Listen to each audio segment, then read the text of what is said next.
Welcome to the Deeper Thinking Podcast. The Deeper Thinking Podcast is produced as an independent, ad-free project. Its episodes are digitally narrated to manage the demands of research and editing while ensuring each installment is engaging, ethically considered, and attentive to nuance. Beneath the surface of human life run forces we rarely name but always feel. Love and grief, hesitation and betrayal, madness and silence, revenge and death. These are not distant ideas, but textures of daily experience. They shape our choices and haunt our inaction. They press against the edges of language, surfacing as half-spoken intuitions or sudden flashes of recognition. These forces are not accidents of culture or time. They are elemental. Wherever people wrestle with meaning, they arise. Yet we often move through life without turning to face them. Their gravity is felt in the pauses, the falterings, the stories we do not tell. This essay turns toward them. Philosophy, at its most vital, does not live in abstractions, but in the tension between experience and reflection. It begins not with systems, but with ruptures, with the moment something no longer makes sense. In those moments, the ground shifts. What we thought was certain trembles.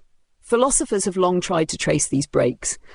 Descartes' methodical doubt, Nietzsche's confrontation with nihilism, Kierkegaard's inward dread, Arendt's analysis of action, all begin in dislocation.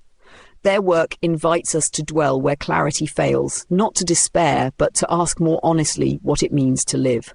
This essay follows that invitation. It is not a search for answers, but a movement through questions. Each section takes up one of the undercurrents: fear, silence, madness, love, death, revenge, truth. Not as isolated topics, but as overlapping waves. They fold into each other. Fear gives rise to silence. Love opens toward grief. Truth unsettles reason. The divisions here are only provisional. What binds the work is not topic, but attunement. A sustained attention to the places where life becomes most strange and most real. To write in this way is to risk a kind of intimacy. It means touching what hurts. It means refusing easy closure. The voices drawn on, philosophers, writers, sometimes unnamed figures, are not authorities but companions. Their insights appear not as declarations but as fragments, held up and turned gently in the light. The point is not to prove but to listen. We live in a time saturated with speed, certainty and performance. To think slowly, to remain with difficulty, to let questions open rather than close. These are acts of resistance. They are also acts of care. Beneath the noise, something calls us back to depth. This essay answers that call. Not with finality, but with fidelity. Not to what is already known, but to what still waits to be understood. Fear is often the first undercurrent to rise. The one that arrives before thought has found its footing. It slips in through the side door, not with declarations, but with hesitations, a delay in speech, a tremble before decision. It is rarely named in real time, yet its trace is everywhere, in the excuses we give, the rituals we repeat, the futures we avoid imagining. Fear is not merely a response to danger. It is a way of anticipating the unknown, a form of vision twisted by the weight of what might be lost. It disorients precisely because it moves so close to hope. We fear what we care about. We fear because something matters. Philosophers have long understood that fear is not simply reactive. Kierkegaard named anxiety the dizziness of freedom, the vertigo we feel when confronted not with threat but with possibility. To choose is to risk. To act is to step into a space where outcomes cannot be guaranteed. Fear shadows this space. It does not shout but whispers. What if you fail? What if you're wrong? What if nothing changes? In this way, fear becomes the silent editor of our lives, trimming desire down to safety, revising boldness into restraint. Descartes' meditations begin with radical doubt, a refusal to accept anything unexamined. Yet his purpose was not paralysis, but clarity. Doubt, he insisted, could be a tool, a way to cut through illusion. Nietzsche, too, refused to turn away from fear. He walked toward it, insisting that what does not destroy us might deepen us. Yet he was clear-eyed. Fear often hides beneath the masks of morality, tradition, or reason.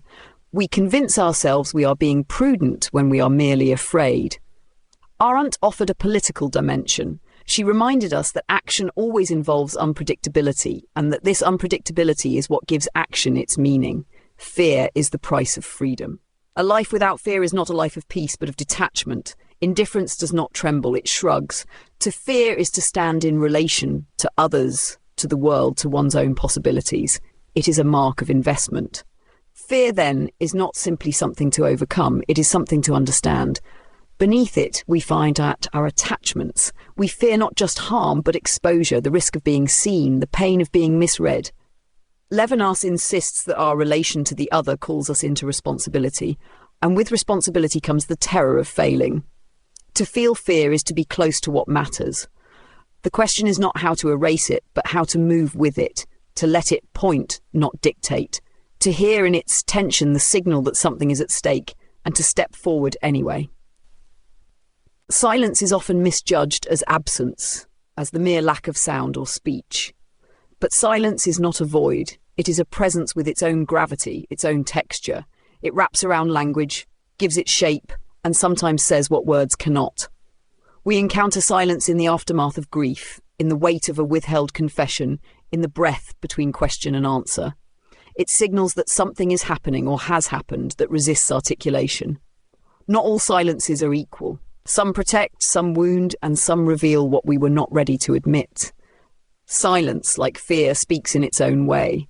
Wittgenstein suggested that the limits of language are the limits of our world, yet he also gestured toward what lay beyond those limits, concluding that of which we cannot speak, we must remain silent. This is not an admission of defeat, but an acknowledgement of depth. The most profound experiences, love, guilt, awe, despair, are often untranslatable. They shake language loose from its moorings. To be silent is not always to withhold. It can be a way of honouring what exceeds expression. Nietzsche recognised this too, noting that silence can be both a hiding place and a form of expression.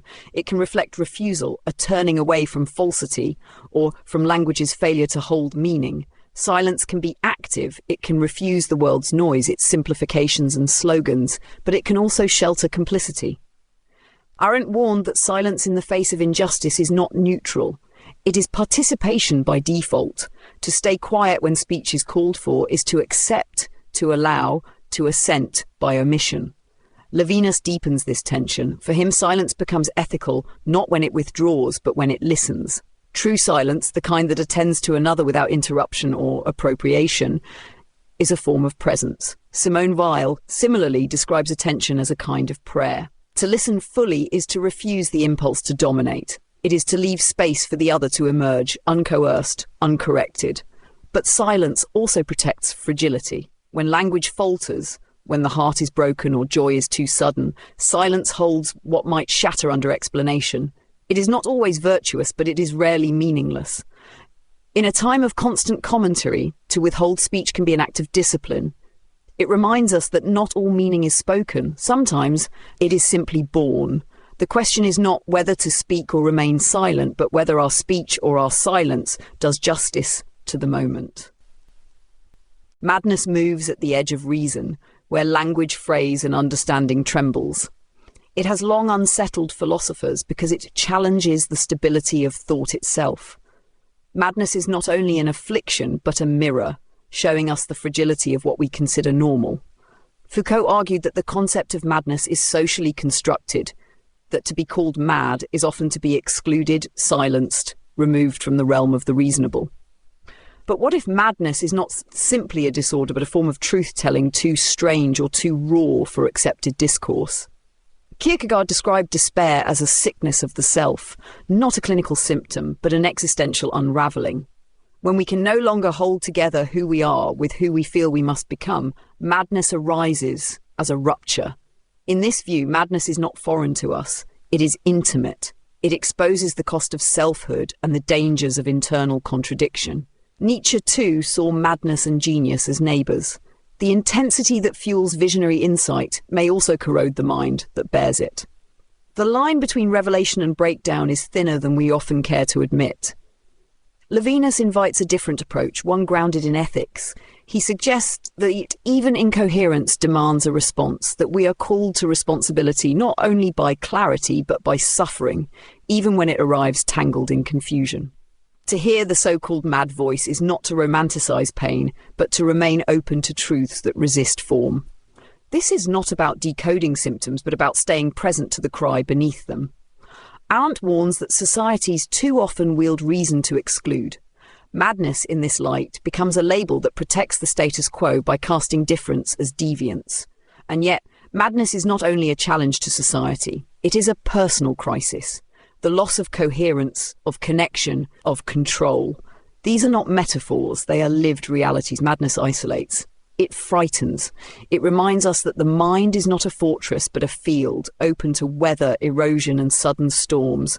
The cultural habit of fearing madness may stem from its power to expose this vulnerability in us all. To reflect on madness is to admit that reason is not sovereign. It is to acknowledge that we all inhabit uncertain territory, and that sometimes what looks like madness is a sign of how deeply someone feels the world. It asks us not for diagnosis, but for compassion, for a willingness to stay near what disturbs and to see in that disturbance something irreducibly human. Love is rarely what we think it is. It is praised as light, as warmth, as salvation, but its true power lies in its ability to unmake us. To love is not merely to care or to desire, it is to surrender part of one's own self to the reality of another. Simone de Beauvoir saw love as a meeting of freedoms, not a merger, not a conquest, but a fragile coexistence. This makes love ethical. Its foundation is not control, but recognition. And yet that recognition opens us to fear, to dependency, to the ache of knowing we cannot shield what we cherish from loss. Kierkegaard insisted that love is not a mood, but a duty. It is a commitment to will the good of the other, even when that good is not our own. This sounds noble, but it is difficult. We are tempted to make love about ourselves, to bind it to our needs, to demand it as comfort. Nietzsche, wary of such illusions, saw how love can become a mask for power. His suspicion was not that love is false, but that we often lie to ourselves about its motives. Do we love the other or the way the other makes us feel? This question never fully goes away. Levinas sharpens the point. He does not speak of love in the sentimental sense. For him, love is responsibility, an openness to the face of the other that calls us beyond ourselves. This kind of love does not consume, it listens, it responds, it makes no guarantees. The beloved is not ours, their mystery is intact. To love in this way is to give without knowing what will be returned. It is just to see someone fully and still choose to stay. Love's paradox is that it thrives in silence as much as speech. A hand held in grief, the stillness of presence when no words will help. These are its real declarations.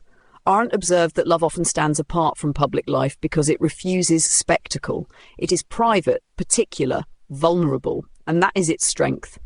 In a world of noise and assertion, love remains quiet, insistent, enduring. To reflect on love is to admit how much we long to be seen and how much we fear it. To be truly loved is to be known in our unguarded state. This is both beautiful and terrifying. Love asks us to trust where we cannot predict. It asks us to stay when leaving might be easier. And in doing so, it reveals not only who we care for, but who we are.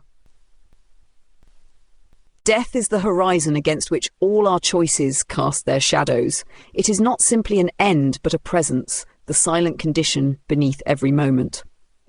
Heidegger called this being toward death not to evoke dread, but to awaken us. When we live as though life stretches endlessly ahead, we risk drifting, postponing, avoiding. But when death is near, not in morbid obsession but in sober recognition, life sharpens, our attention shifts. What matters more. Epicurus tried to still our fear by insisting that death is nothing to us. When it comes, we are no longer here, but this rational comfort rarely satisfies. What unsettles is not the absence of sensation, but the loss of meaning. The stories we won't finish, the voices we'll stop hearing, the silence that follows our final word. Kierkegaard named this dread. He did not offer escape, only the insight that in confronting death we may find ourselves, not as concepts or roles, but as beings who must decide how to spend the little time given. Levinas, as always, turns us toward the other. Death is not just personal. We encounter it first through grief. The death of someone we love tears a hole in the world. It reminds us that every connection is temporary, every face mortal. And yet, in that grief, a new depth of care is revealed. Death binds us not through fear, but through tenderness. To mourn is to remember what mattered and why. Arendt added another twist. Where death closes, natality opens.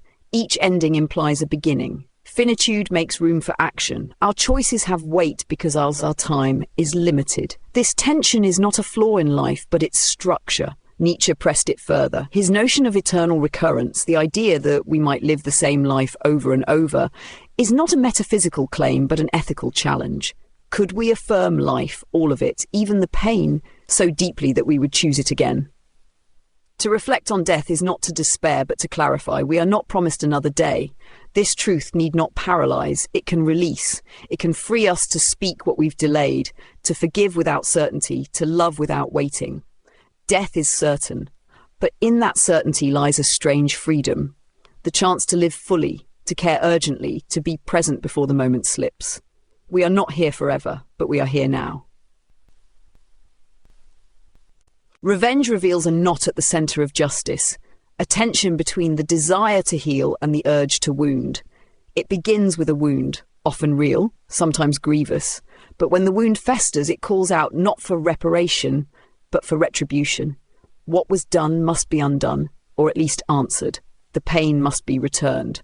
Yet philosophers have long questioned whether revenge ever truly restores balance or whether it only deepens the harm. Nietzsche saw revenge as an extension of resentment, a moral inversion that masks powerlessness in the language of righteousness. For him, the vengeful person is not strong, but trapped, bound to the past, unable to move forward. What they seek is not justice, but a reversal of pain, and in that reversal they remain tethered to the source of their suffering. Revenge does not end the wound, it preserves it. Aristotle, more temperate, allowed that anger has its place. He did not dismiss the desire to respond, only cautioned that it must be proportionate and guided by reason. The danger lies not in feeling wronged, but in letting that feeling become the architect of our actions. For revenge to pass into justice, it must be shaped by something more than hurt, a vision of repair, not retaliation. Levinas deepens the ethical problem. For him, the other always commands a responsibility that precedes judgment.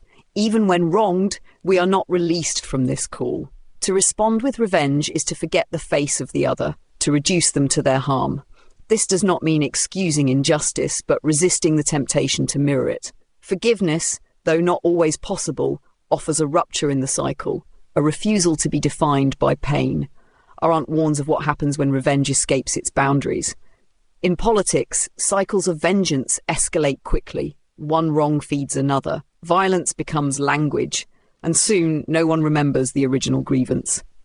To interrupt this spiral, forgiveness must be more than sentiment. It must be a political act, a way of making room for the future. And yet revenge persists because it feels immediate, visceral. It promises action. In a world where injustice often goes unanswered, revenge speaks to the ache for moral symmetry, but its promise is hollow. Retaliation rarely satisfies, it keeps the wound open. It confirms that dignity depends on dominance. The challenge is to imagine justice that is not simply punitive, but transformative, to ask not only what was done, but what might heal. Revenge may demand suffering, but justice asks more: patience, vision, and a willingness to break the pattern. To move beyond harm without forgetting it, to answer pain not with silence nor with cruelty, but with something larger than the wound itself. Truth is both the simplest and most elusive of pursuits. Everyone claims to seek it, yet it slips through our grasp the moment we believe we possess it. Philosophers have long wrestled with what truth demands. Nietzsche provocatively suggested that what we call truth is a mobile army of metaphors, conventions hardened into certainty. This view unsettles because it reveals how easily we confuse consensus with reality. Heidegger, by contrast, spoke of truth as unconcealment, a moment when what is hidden comes forward. Truth becomes less about possession and more about revelation, how the world opens when we attend closely. But truth is not neutral. It carries ethical weight. Arendt warned that when truth is distorted, politics decays and reality becomes slippery. Levinas deepens this idea, arguing that truth is not just factual but relational. It begins in our responsibility to face the other without disguise. Deception, including self-deception, severs that bond. In this view, truth lives not in abstract propositions, but in how we show up, in honesty, in presence, in willingness to be seen. Yet truth asks something difficult. Kierkegaard believed that truth only becomes real when it is lived. To know a thing is not enough. One must be changed by it. Truth costs. It disrupts comfort, shatters illusion, demands risk. Descartes tried to build certainty through doubt, but even his foundation began with unsettling everything he thought he knew. Truth starts where our certainties tremble. Foucault observed that truth-telling often requires courage. He called it parrhesia, a kind of speech that risks safety for the sake of integrity. To speak honestly, especially against power, is an act of exposure. It can isolate, it can punish, but it can also clarify. In this sense, truth aligns with mortality. Both are thresholds we cross without full control. Both strip us down, both remind us that time is limited and that pretending cannot protect us from what matters most. Truth, like death, waits beneath the surface of daily life. We avoid it, delay it, cloak it, but its pull remains, not because it promises comfort, but because it refuses illusion. The final silence we face is not only death's, but truth's. The quiet beneath appearances, the stillness that demands we look again. To live well is not to conquer this silence, it is to listen and step forward anyway.